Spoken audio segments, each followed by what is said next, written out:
አንዳንድ ሰው የሚባን ነው በጣም ዘመኑ ከተቀያየረ በኋላ ነው። በእውነት በዚህ በጣም ደስ የሚሉኝ ብዙ ናቸው። አብርሃም አንዱ ነው። ተገረዘ፣ በማለዳ ተገረዘ። እስማኤልን አባር በማለዳ ውሃ ለአጋር ሰጥቶ አባረራት። አንድ ልጅህን በሞሪያም ተራራ ሰበው፣ በማለዳ ተነሳ ወደ ሞሪያም ተራራ ሄደ። መታዘዙ ሳይሆን ፍጥነቱን ተመልከቱ። የዘገየ መታዘዝ እንዳለ መታዘዝ ነው። ስለዚህ በአብርሃም ውስጥ የተገኘው ወዳጄ የሚል ማዕረግ የተሰጠው አብርሃም የተገለጠለትን የእግዚአብሔር አብ ፈቃድ የእግዚአብሔርን ፈቃድ በትክክለኛው ጊዜ ማድረግ ስለሚቻል ከአብርሃም ጋር የኖረው ኤሌዘር ትዝ ይላችኋል። ርብቃን ሚስት እንዲያመጣ ላከው አብርሃም። ስለዚህ ግመሎችን አጠጣች፣ ምልክቱ ጸና፣ ሰገደ። አሁን ነይና እንሂድ አላት። የርብቃ ቤተሰቦች አንድ 10 ቀን ትብላ ትጠጣ እና እንጫወት ፍቅራችን ይውጣልን 10 ቀን ስጡን አሉት። ኖ መንገዴን አጠንቶልኛልና አታዘግዩ። የሚያስገርም ርብቃ ከዚህ ሰው ጋር ትሄጃለሽን? አዎን እሄዳለሁ አለች። ግመል ላይ ተቀምጦ ወደ ይስሐቅ ወሰዳት። ሚስትም ሆነችው፣ ከእናቱ ሞት ተጽናና። ርብቃ በፍጥነት የእግዚአብሔርን ጉብኝት ዕውቅና ስትሰጠው፣ ኤሌዘርም ፈጥኖ ዕውቅና ሲሰጠው የእግዚአብሔርን ሐሳብ ሲያገለግሉ ተመልከቱ። አንዱ ሳሙኤል ነው። እሴይ ከልጆችህ 6ቱንም እግዚአብሔር አልቀባም፣ የቀረ ልጅ አለህን? አዎ አንድ ዳዊት አለ፣ እረኛ ነው፣ አልረፍቅምና ቶሎ ልካ አስጠራው። መረፈቅ ማለት ያለ ምክንያት መቀመጥ፣ የጊዜን ምስጢር ያውቃል ማለት ነው። ያለ ምክንያት ሳሙኤል አይቀመጥም። ትዝ ይላችኋል በመኃልየ ሰሎሞን ላይ ውዴ አንቺን ስፈልግ በየተራራው ስዘል ነበር፣ በቆንዳላይ ላይ ብርድ መቶኝ ውሃ ጤዛ ሆኜልሻለሁ፣ በሩን ክፈችልኝ። አዎ ይሄ የውዴ ድምጽ ነው አለች። በጣም ጥሩ አውቀሽኛል ማለት ነው። በይ በሩን ክፈችልኝ። ምን አረጋል? ቢጃማ ለብሼ አልጋ ውስጥ ተኝቻለሁ፣ የሞቀ ልብስ ውስጥ ነኝ፣ እንዴት እግሬን አሳድፈዋለሁ? ጫማዬን አውልቄያለሁ። በቂ ምክንያት አይደለም። ውረጅና ክፍት አድርጊልኝ ካወቅሽኝ። በምንም አይነት ብልድርብስ ውስጥ ነኝ። ስትቀናጣ ውዷ አልፏት ሄደ። እሱ ከሄደ በኋላ ስትከፍት የለም። የቹ ጊዜው በጆሮዋ እየሰማች በደጇ ያንኳኳ እልፍ አላት። ስትሄድ ዱርጆች አገኙት። ማንን ነው የምትፈልጊው አሏት። ውዴ። ምን አይነት ነው ውዴ? ቀይና ጥቁር ነው፣ ዞማ ጸጉር ነው። ደበደቧት። በፍቅሩ ታመም ያለውና ደብድቡኝ። ይሄ ሁሉ ምን አመጣ? ጊዜን አለማወቅ ነው ማለት ነው። እግዚአብሔር እንደገና አምላክ ቢሆንም ወገኖች አንዳንድ ነገሮች በጊዜ ውስጥ የተሰሩ ናቸው። ካለፉ ላይመለሱ ይችላሉ። ይሄን የምታዩት በንጉሥ ሄሮድስ ነው። ንጉሥ ሄሮድስ የወንድምህን ሚስት ፍታ ብሎ ስለገሰጸው መጥምቁ ዮሐንስ እስር ቤት አሰረው እና ከእስር ቤት እያስጠራ ወንጌል ይሰማ ነበር። ዮሐንስም ስለ ጽድቅ፣ ስለ ፍርድና ስለ ኩነኔ ሄሮድስን ይነግረው ነበር። ሄሮድስ ነብይ መሆኑን አውቆ ጻድቅ መሆኑን አውቆ በደስታ ይሰማው ነበር፣ ይጠባበቀው ነበር። ነገር ግን ያመነታ ነበር። የሚገርም አይወስንም። ቆይ ነገ ሰማሃለሁ፣ ቆይ ነገ ሰማሃለሁ። ዛሬ መስማት እንደሚችል ነገም እንደሚችል ይመስለዋል። የመዳን ቀን አሁን ነው። አያችሁ፣ ነገ የኛ አይደለም። ነገር ግን ሄሮድስ ነገም የሱ ይመስለዋል። ሰነፍ ሰው አንዱ የሚታወቀው ዛሬ ማድረግ የሚገባውን ለነገ ስለሚያስተላልፍ፣ ለምን ነገ የሱ ይመስለዋል። ነገር ግን የንግስናውን በዓል በሚያከብርበት ጊዜ ትልቅ ድግስ ደገሰ ሄሮድስ። ብዙ ወዳጆችን መኳንንቶችን ጠራ። የሚስቱ ልጅ ሄሮዲያዳ ዳነሰች። በጣም ልቡን ደስ አሰኘችው። የመንግስቴን እኩሌታ እሰጥሻለሁ አላት። አልጠበቀም ሄሮድስ ሰይጣን ምን እንደቆፈረለት እና ከናቷ ተመክራ የመጥምቁ ዮሐንስን አንገት አሁን ቆርጣ ሰጠኛለች። ደነገጠ ይላል። እምቢ እንዳይል ምሏል። እሺ እንዳይል ያመነው ነብይና የእግዚአብሔር ሰው ጻድቅ አጣብቂኝ ውስጥ ሲገባ ባያምንበትም ወታደሩን አዘዘው፣ አንገቱን ቆርጦ ሰጣት ይላል።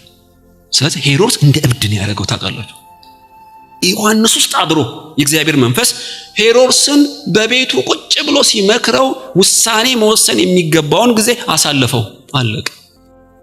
የዮሐንስ አንገት አይቀጠልም። ድጋሚ ንስሐ ቢገባም ኦሬዲ የጻድቅ ሰው ነፍስ አለፈ በእጁ። እንደምታዩት ታሪኩ አንድ ቀን ኢየሱስ ታስሮ በጲላጦስ ፊት ቆመ። ይሄ ከገሊላ ጀምሮ ስህተት ትምህርት ያስተምር ነበር አሉት። ገሊላዊ ነውን? ወደ ሄሮድስ ግዛት ወሰዱት። ኢየሱስም ታስሮ ወደ ሄሮድስ ሄደ። ሄሮድስ ስለ ኢየሱስ ከብዙ ጊዜ በፊት በዮሐንስ ሰምቶ ስለነበር ኢየሱስን ሲያየው ደስ አለው። ብዙ ጥያቄ ጠየቀው፣ ተአምር እንዲያደርግም ናፍቆ ነበር። ኢየሱስ ግን ዝም። አትመልስምን? ዝም። ስልጣን እንዳለኝ አታውቅም? ለጥያቄ አትመልስምን? ዝም። ለምን ዝም አለው? የሚናገረው አጥቶ አይደለም።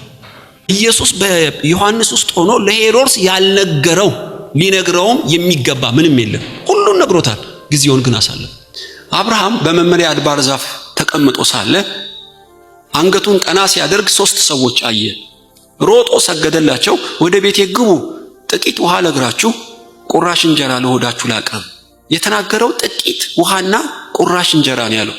ያቀረበውን ግን ቅዱስ ቃሉ እንደሚመሰክረው የሰባ ጥጃ፣ የተሰለቀ ዱቄት፣ እርጎና ወተት ለእንግዶቹ ይዞ መጣ ይላል። ስለ ዱቄት በአንድ ቀን አይሰለቅም፣ ጥጃ በአንድ ቀን አይሰባም። ስለዚህ አብርሃም ለድንገተኛ ጉብኝት ለተራቡና ለሚያስፈልጋቸው አስቀድሞ የተዘጋጀ ሰው መሆኑን በታሪክ ውስጥ ተጽፎልናል። ይሄው የአብርሃም የወንድሙ ልጅ ሎጥ እነዚሁ መላእክት ሊጎበኙት ሄደው ነበር እና በቤቱ አስተናግዷቸዋል። ሎጥም ቂጣ ጋገረ፣ ለእንግዶቹም አበላቸው ይላል። የከብቱ ብዛት ብዙ ነው። ምድር እስከማይበቃ ድረስ ብዙ ሀብት ነበረው። ግን ቂጣ ጋግሮ ለመላእክቱ አበላቸው። ለድንገተኛ ጉብኝት ሎጥ የተዘጋጀ አይደለም ማለት ነው። ጌታ ኢየሱስ በምድር በነበረበት ጊዜ ተራበ። አንዲት ዛፍ ፍሬ ያላት መስሎት ሊበላ ሄደ። ከቅጠል በቀር ፍሬ የላትም። ለድንገተኛ ጉብኝት የተዘጋጀ ፍሬ ስላልነበራት ረገማት። እና አንዳንዴ ቅድመ ዝግጅት ስለማናደርግ ላልተጠበቁና ድንገታዊ ጥፋቶች በቂ ምላሽ መስጠት አንችል። እግዚአብሔር ግን ብዙ ዕድሜ፣ ብዙ ጤና፣ ብዙ ጸጋ የሚሰጠን ለምንድን ነው? ቅድመ ዝግጅት እንድናደርግ ነው። እና በቅዱስ ቃሉ ትዝ ይላችኋል፣ ኤሳው ለዚህ ዓለም የሚመች ሰው የተባለ ነው። ይሄ ያዕቆብ ታላቅ ወንድም ኤሳው አዳኝ ነበር። ስለዚህ አባቱ ካደነው ስለሚያበላው ይስሐቅ ኤሳውን ይወደው ነበር። ስለዚህ በኤሳው ቤት ብዙ ስጋ አይጠፋም፣ ብዙ አደን አይጠፋም። ነገር ግን ያደነውን ካበላ በኋላ ለክፉ ቀን ብሎ መጠበቅ አይችልም። ቋንጣ ዘልዝሎ በጨው አድርጎ አደን ባይሳካልኝ የምበላው ላስቀምጥ አይልም። ያገኘውን ይበላል፣ ደግሞም ያባክናል። አንድ ቀን አደን ሳይሳካለት ቀረ እና በዚህ ምክንያት አይደለም ስጋ ወጥ፣ ምስር ወጥ እንደናፈቀው ብኩርናውን እስኪሸጥ ድረስ እንዳደረሰው በመጽሐፍ ቅዱስ ለትምህርታችን ተጽፏል። ስለዚህ ኤሳው ምንም አዳኝና ብዙ በረከቶች እግዚአብሔር በእጁ ቢያስቀምጥለትም ስለ ነገ ቅድመ ዝግጅት ስለማያደርግ ድንገታዊ ረሃብ ብኩርናውን እንዲሸጥ አበቃ። ስለዚህ ቅድመ ዝግጅት ማድረግ በጣም መጽሐፍ ቅዱስ ላይ አንዱ የአእምሮ ታላቅ የሆነ ሰው፣ ለበጎ ስራ የተዘጋጀ ሰው ምልክት ነው ማለት ነው። ንጉሥ ሰለሞን ስለዚሁ ገብረ ጉንዳንን ተውሶ ተናግሯል። ወደ አንድ ቤት ገባው። ሰውየው እጁን አጣምሮ ተኝቷል። አንተ ታካች፣ ካንተ ጋር የተፈጠረችውን ገብረ ጉንዳንን ተመልከት። በክረምት መኖ መሰብሰብ ስለማትችል በበጋ ስንቋን ታዘጋጃለች።